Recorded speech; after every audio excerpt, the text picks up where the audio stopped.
You should be at Agram at 10:20. We'll report back then. I'm looking for LAM 470. A jet plummets from the sky in Namibia, killing everyone on board. I have never seen an airplane this destroyed. The wreckage gives investigators their first big clue. Definitely made by the engines. There were two depressions at the very beginning of the debris trail. The plane was level. Maybe they were trying to land. But when investigators listen to the cockpit voice recorder, Something's going on in that cockpit. Turn it up. some strange sounds point to a disturbing possibility. What the hell?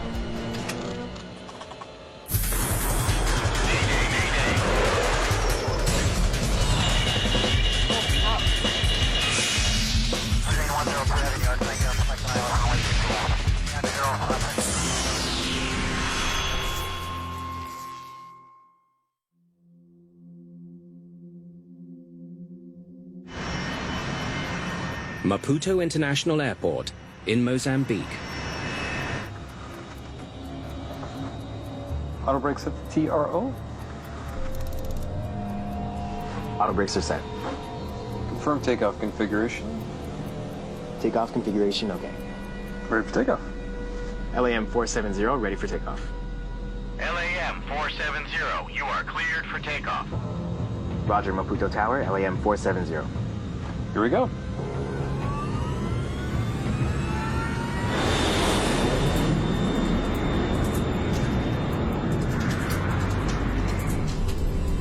Positive grade. You're up.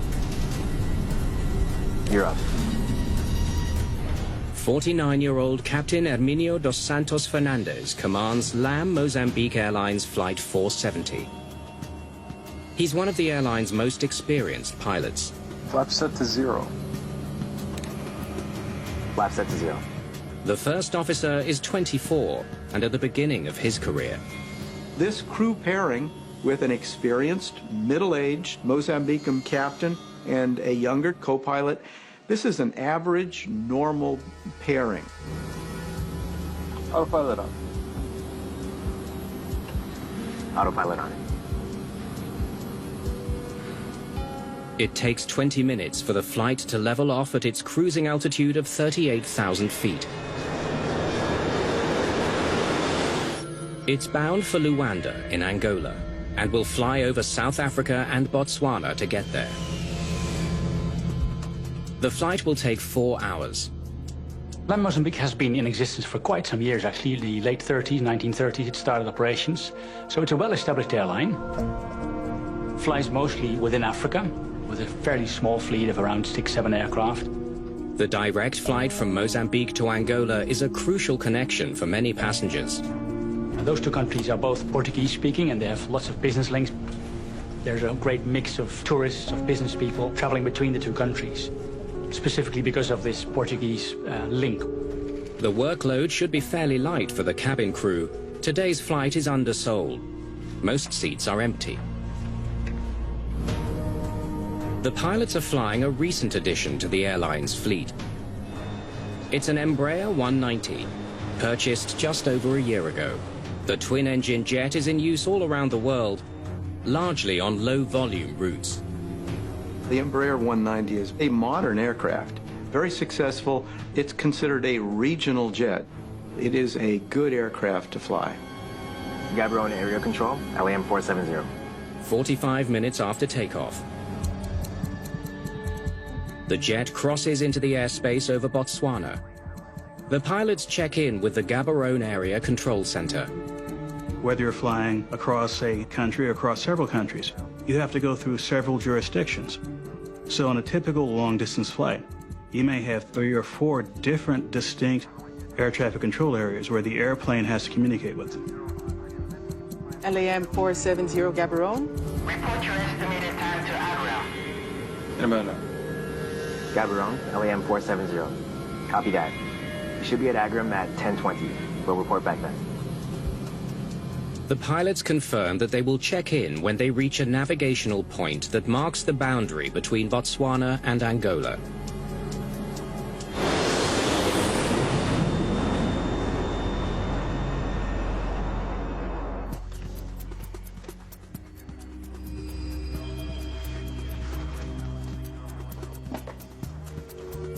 It's been an hour since the controller in Gaborone last communicated with LAM 470.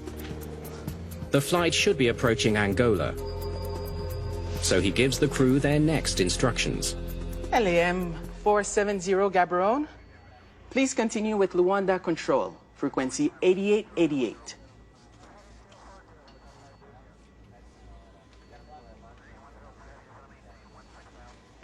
LAM 470, do you copy?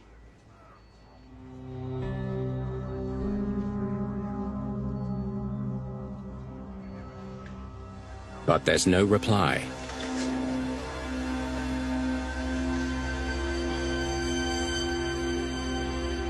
Five minutes later, the Gaborone controller contacts Luanda Control in Angola to find out if they've heard from the crew.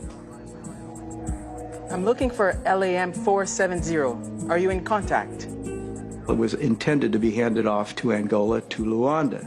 Handoff never happened. Luanda called back and said the airplane's not here. 5 minutes before its expected arrival time, LAM 470 has still not contacted Luanda Control. You haven't heard anything? Neither controller knows where LAM 470 is. It has disappeared. There are no distress calls or any signals from the plane's emergency locator transmitter. Investigative agencies from the 3 countries where the plane could be are notified: Botswana, Angola, and Namibia. Last contact was at 9:19 a.m. Let's start there. Investigators from each country check their recorded radar signals to see if they can trace the missing Embraer 190. It's the Namibians who find its track. There it is. Members of Namibia's Directorate of Aircraft Accident Investigation, or DAAI, review its recorded signal. The Namibians had the radar information, showed him at cruise, and then all the way till he disappeared off of the signal, off of the radar. Okay, here we go. Starting to descend. The data shows that Flight 470 was cruising normally at 38,000 feet. Then, it began to plunge towards the ground at a breathtaking speed. It's traveling really fast. They watched the signal for 6 minutes. It shows the plane falling more than 30,000 feet. Dropping in over twice the normal descent rate. That's it. It's gone. It was clear that the aircraft was at cruise and disappeared from radar some thousands of feet above ground, consistent with the aircraft either attempting to land or the aircraft having some other issue where it crashed. The radar track disappears once the plane drops below 6,600 feet. But it does show that just a few kilometers from the border between Botswana and Namibia, LAM 470 was rapidly heading towards the ground. Yeah, we're checking for airstrips in the area now. I don't see any airports near their last known location. Investigators hope the pilots were able to land at an airfield. This aircraft had an emergency where they were unable to communicate with the outside world, or they were too busy keeping the airplane in the sky to communicate, and they were maybe trying to land either at an airstrip in the area or, worst case, an emergency landing away from an airport. The 6 minutes that passed from the time LAM 470 began its descent to the time it disappeared from radar should have been enough time for pilots to call in an emergency. The question is, why didn't they? Search and rescue aircraft deploy to try and find Mozambique Airlines Flight 470.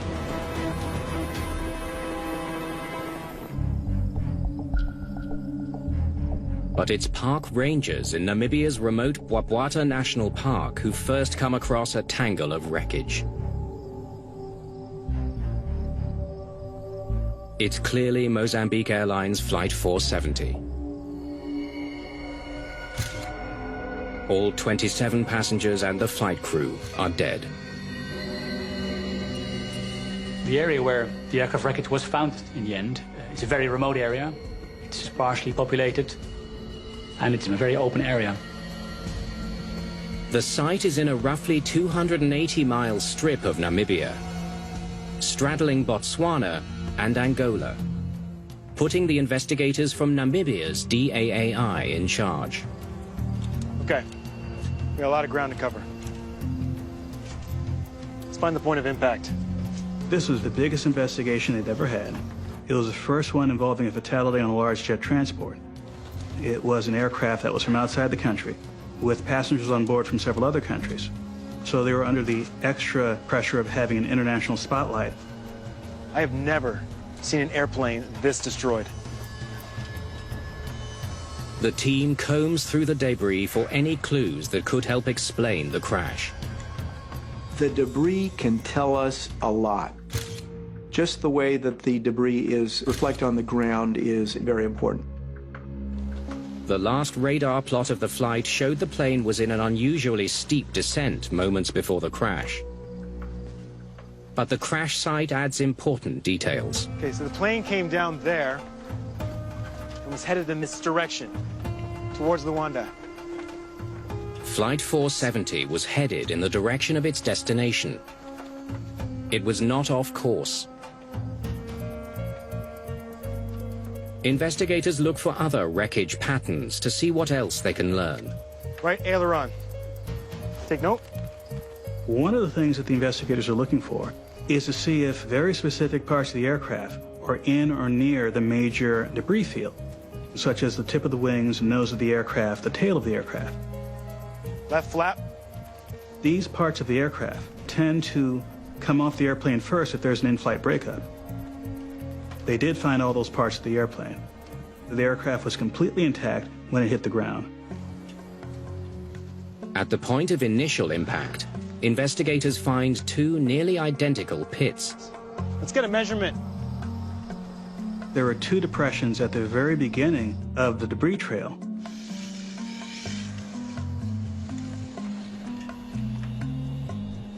"32 feet.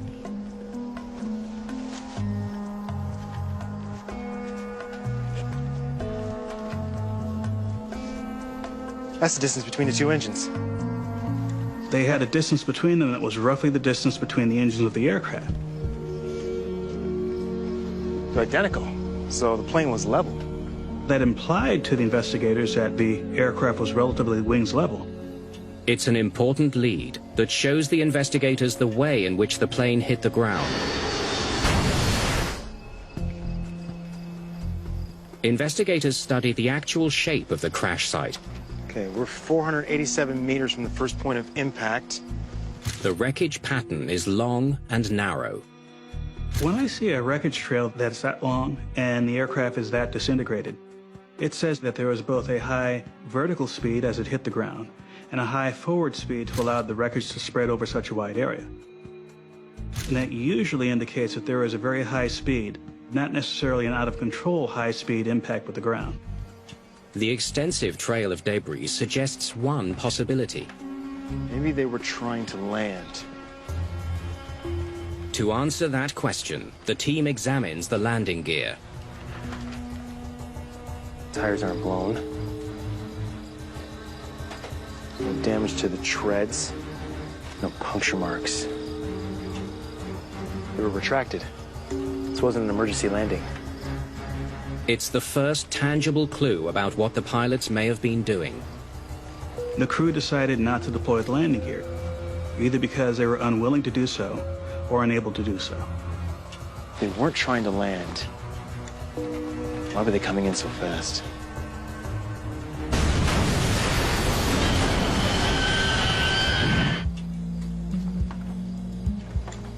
A day after the crash, there is still no evidence why LAM 470 flew into the ground in Namibia.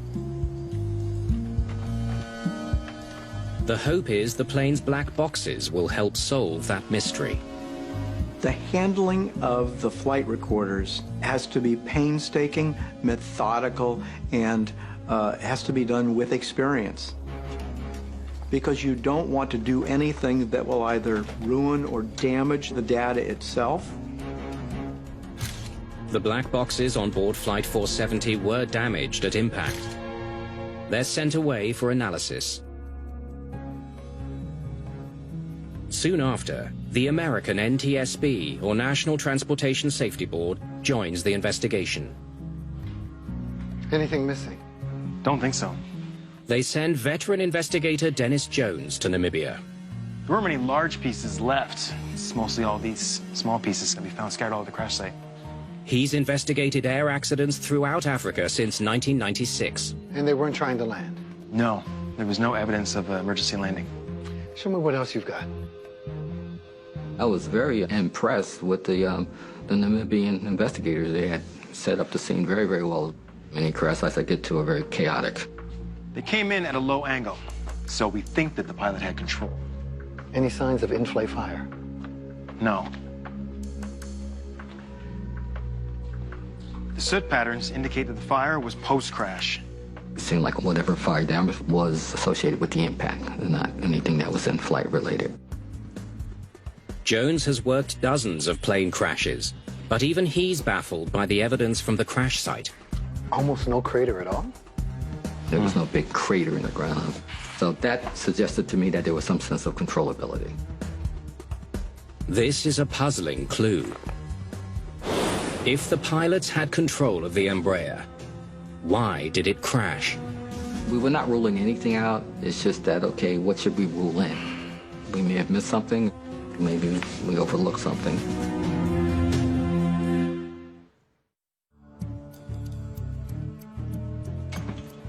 The wreckage and the radar data tell investigators of the LAM Flight 470 crash the same story. It became quite apparent that it was high-energy impact because the aircraft had essentially disintegrated on impact.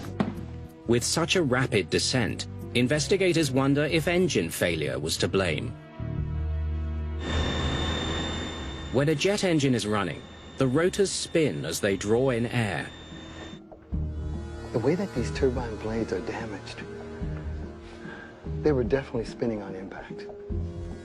When you take an engine that's rotating at thousands of revolutions per minute and come to a sudden stop, it tends to have certain kind of signatures, as we call it, corn cobbing, where the rotors themselves will get stripped, and it causes the blades to just separate and flatten. It looks like a corn cob. And when I looked at both engines, the evidence was very strong that they were operating fully at the time of impact. 1 week after the crash of Flight 470, investigators have learned all they can from the crash site. They now need to turn their focus elsewhere for answers. So, what have we missed? When I left the scene, I said, okay, we have some answers with the machine. We don't have them all. We may have missed something. Let's look at the maintenance records. Maybe it was a mechanical issue that was kind of subtle and perhaps not very obvious at the time.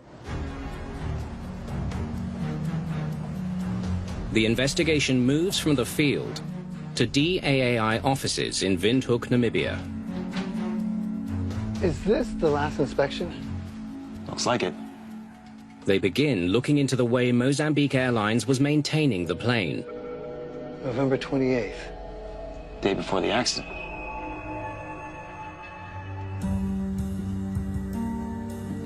Everything seems to be done by the book. The Embraer 190, purchased brand new just a year ago, has a spotless record. The maintenance records of this aircraft were excellent. It was well maintained by LAM Mozambique. Yeah, there was nothing wrong with the aircraft. There were no major system failures that had been repaired recently. No deferred maintenance that would have affected any major system. It in fact had a fairly intense inspection, roughly a day before the event. Here we go. Nothing that said that the airplane itself was anything other than in top shape when it took off.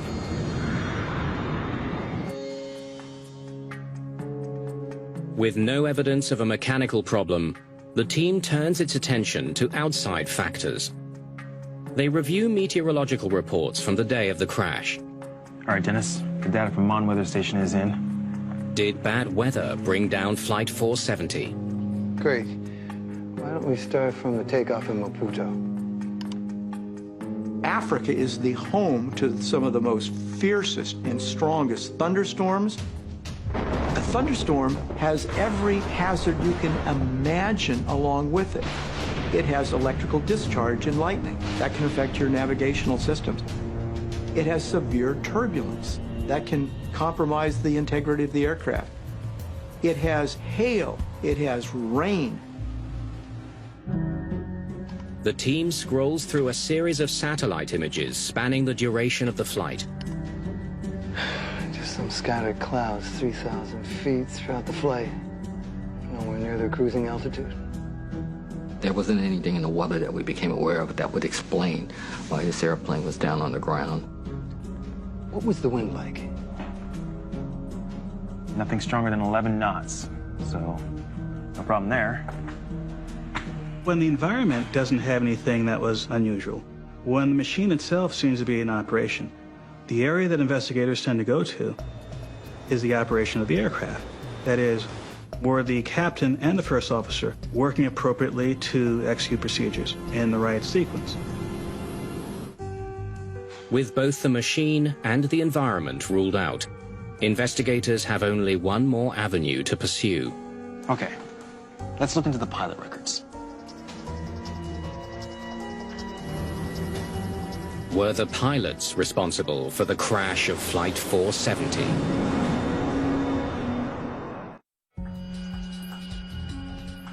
Investigators consider if the pilots of LAM 470 played a role in causing the crash. Captain Hermanio dos Santos Fernandez. Born in Mozambique, 49 years old. Here we go. How familiar was Captain Fernandez with the Embraer 190? Positive rate. You're up. You're up.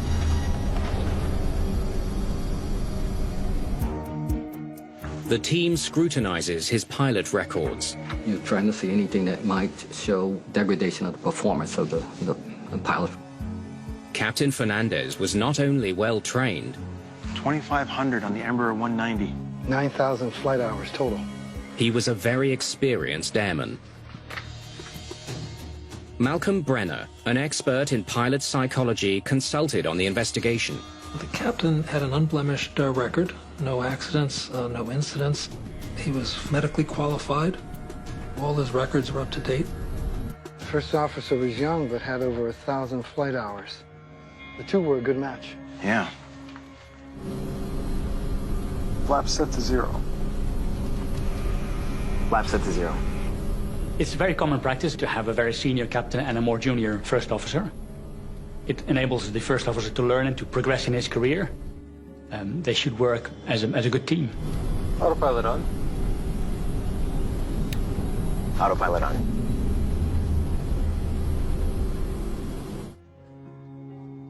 Investigators have exhausted all available avenues of inquiry and come up empty.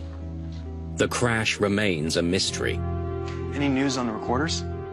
Not yet, but I'll check in. Okay. 2 weeks after the crash, the flight data and cockpit voice recorders are finally ready for analysis in Washington, D.C. We're eager to see what the recorders had to tell us, because the recorders will help us with what the strategy will be for the rest of the investigation. Okay, we're ready for playback. Gaborone area control, LAM 470. LAM 470, Gaborone. Report your estimated time to Agram. MNR. Gaborone, LAM 470. Copy that. We should be at Agram at 10:20. We'll report back then. Investigators listen to the recording carefully and hear something that piques their interest. It was just a routine flight until the first officer excused himself to go to the laboratory. I'm gonna step out to the toilet. Do you have the controls? No problem.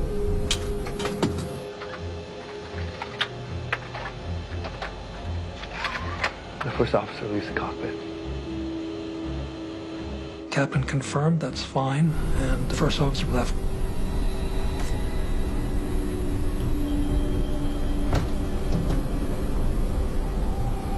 From that point on, it was quiet.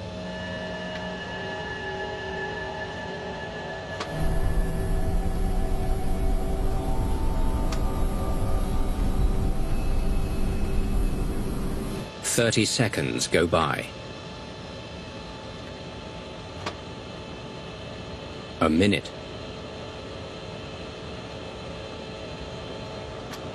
6 minutes of near silence on the CVR. Just sound like normal things going on.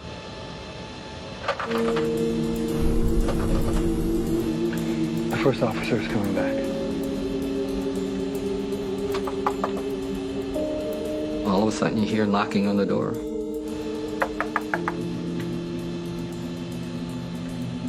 There was no response. And then the knocking started becoming more repetitive. The cockpit door remains locked. The co-pilot of the flight wants to get back in, and the captain is not responding. During flight, the cockpit door locks automatically. It can be opened from the outside with a code. But the code isn't unlocking the door. And the captain still isn't responding. Maybe the captain fell asleep. Maybe the captain is a little bit woozy. Maybe if I just hit on the door, things will go back to normal. He'll let me back in.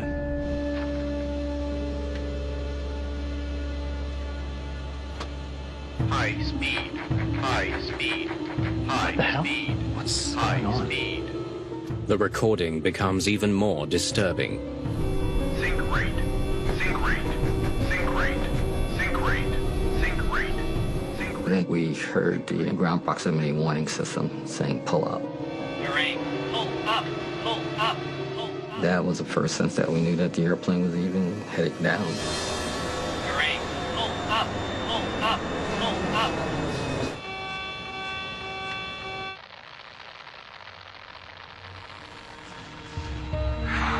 The investigators are stunned.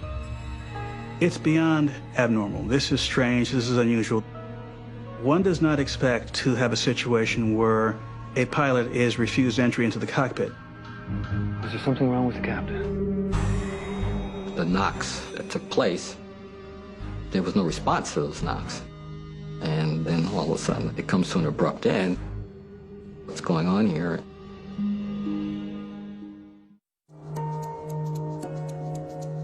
The investigation into the crash of LAM Flight 470 has uncovered a shocking clue.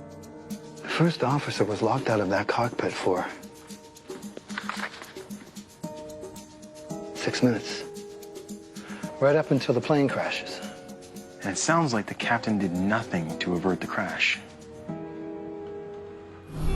Sync rate, sync rate, sync rate, sync rate. Here's an authorized crew member is trying to get back to his position and isn't being allowed in. That's completely abnormal. We need to figure out what went on in that cockpit. The authorized co-pilot of the flight wants to get back in. Why isn't the captain responding? Go back to the moment the first officer leaves the cockpit. The team wants to review the cockpit voice recording more carefully. Did they miss anything the first time? Let's check for incapacitation. Subtle incapacitation is a situation where a person appears to be normal, both physically and mentally, but for some reason, they're not performing up to standard. I'm gonna step out to the toilet. Do you have the controls? No problem. Isolate the captain's mic and turn it up. They're not thinking straight, they're not moving as quickly or with as much dexterity. One of the kinds of subtle incapacitation that can happen is hypoxia, that is a lack of oxygen. I can hear him breathing. He can still breathe and be incapacitated.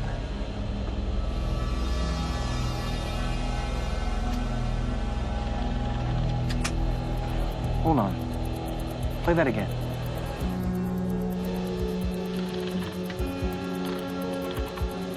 Something's going on in that cockpit.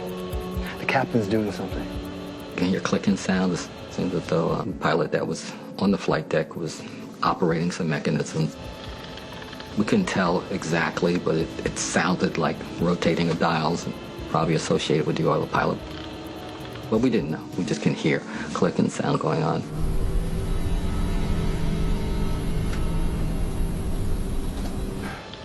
He's definitely moving around. We could hear movement.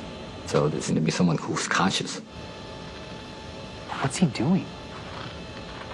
Inputting flight commands? What they didn't hear was even more unusual. They didn't hear a single word coming out of the mouth of the captain. Not a word to the first officer, not a word on the radio, not even a word to himself. There was silence on his side. The recording leads to a grim hypothesis. Once the investigators heard what was happening, it dawned on them that there was some sort of deliberate action on the part of the captain. A captain making inputs but not letting his first officer back into the cockpit forces investigators to consider a disturbing possibility. That the captain's actions were deliberate.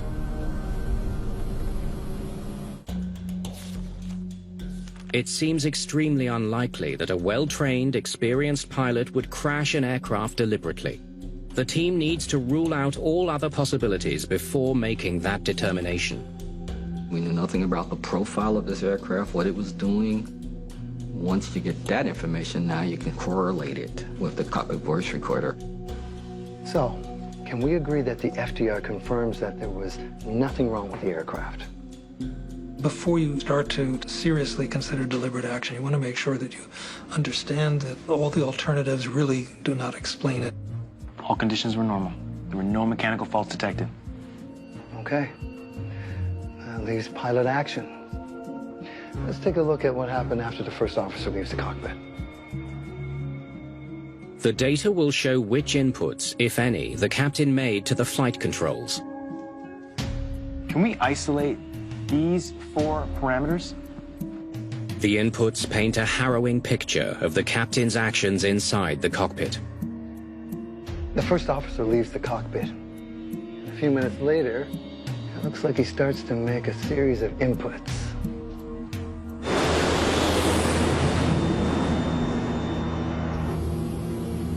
I'm gonna step out to the toilet. Do you have the controls? No problem.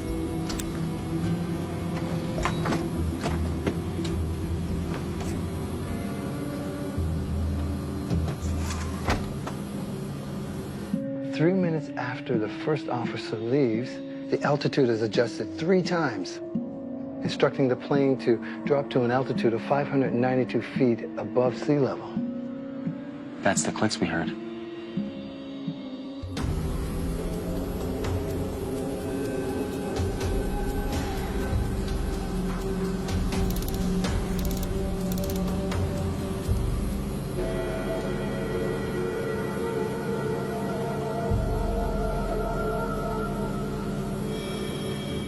.592 feet is well below ground level in that area. He was flying it on autopilot, which is the way you would normally land an airplane. 3 minutes later, the first officer returns to the cockpit.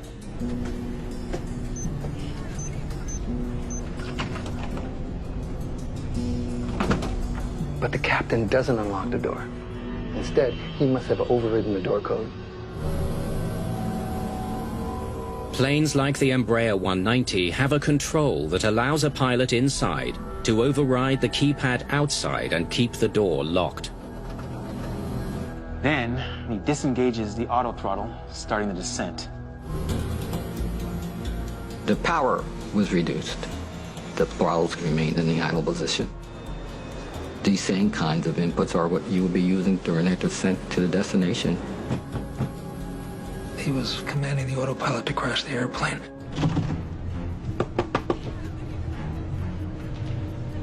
I can't get in.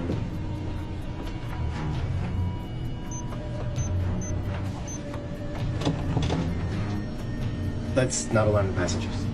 The first officer tries to be discreet. Captain, are you okay? The last thing he needs now is panic in the cabin. The first officer pounding on the door, the captain makes one last move. He employs the speed brake. The speed brake raises the plane's spoilers. Deploying the spoilers is completely outside normal procedures. The speed brakes increase the vertical speed of the aircraft. the airplane was descending at about 5,000 feet per minute. Within a minute of deploying those speed brakes, it went up to a maximum of just over 10,000 feet per minute.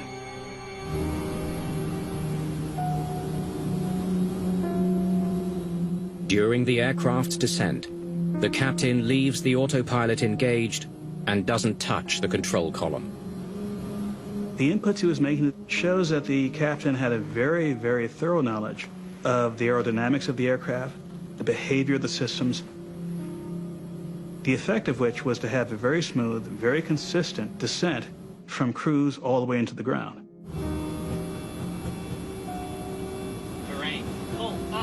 Everything that was being done by the pilot was to the end of bringing the airplane down fast. Captain, open this door. In less than 15 minutes, Captain Fernandez deliberately takes his plane out of cruising altitude and crashes it into the ground. This was a deliberate action. There is now one burning question. But why would a pilot do this?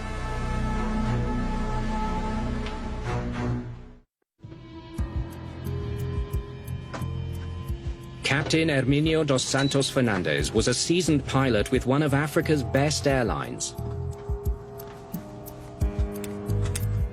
What made him fly LAM 470 up to 38,000 feet and then crash it into the ground? What we do know is that it took about 2 minutes until the captain locked the door, and that it took about an additional minute until he initiated the descent.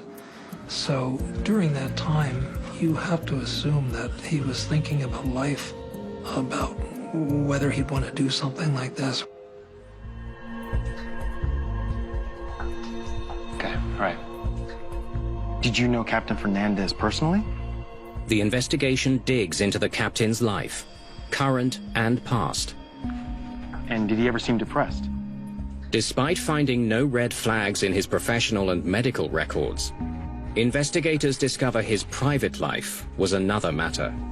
The investigators found a number of traumas in the captain's background. He'd been separated from his wife for almost 10 years, but that divorce proceedings had not gone through. Heart problems. His youngest daughter was undergoing heart surgery about that time, which would have been very stressful. And if that is not trauma enough for one man. 1 year before, the captain's eldest son had died in a car crash, which was believed to have been suicidal. It was almost 1 year to the day? The anniversary of the son's death would have been about the time of this accident, just a few days before. And so certainly it would have been on his mind. Captain Fernandez, pleasure to see you again. Hello, sir. The last thing that happened is not what causes, but it may precipitate, it may essentially spring the trap that has already had all this energy behind it. Sun shines on us today. Good day to fly. Yes. Yes, it is. After the investigation of LAM 470, air safety experts struggle to explain what motivated the captain. It's really impossible for me to answer what the effect his life circumstances had on his decision at that moment during that flight. It's impossible to know from the evidence we have whether this was a deliberate act that was concocted well before the flight, or whether it was something that happened during the flight. Determining how to keep such an irrational act from happening again is also a challenge. I'm going to step out to the toilet. Do you have the controls? No problem. For many safety reasons, having two people in the cockpit at all times is important. It's called the two-person rule. Mozambique was ahead of most of the industry. LAM had started a policy that you don't leave one person alone in the cockpit. It's just that at this time it was not being followed. Having someone else in the cockpit would have given him a chance to talk about things, may have been a chance to work things out.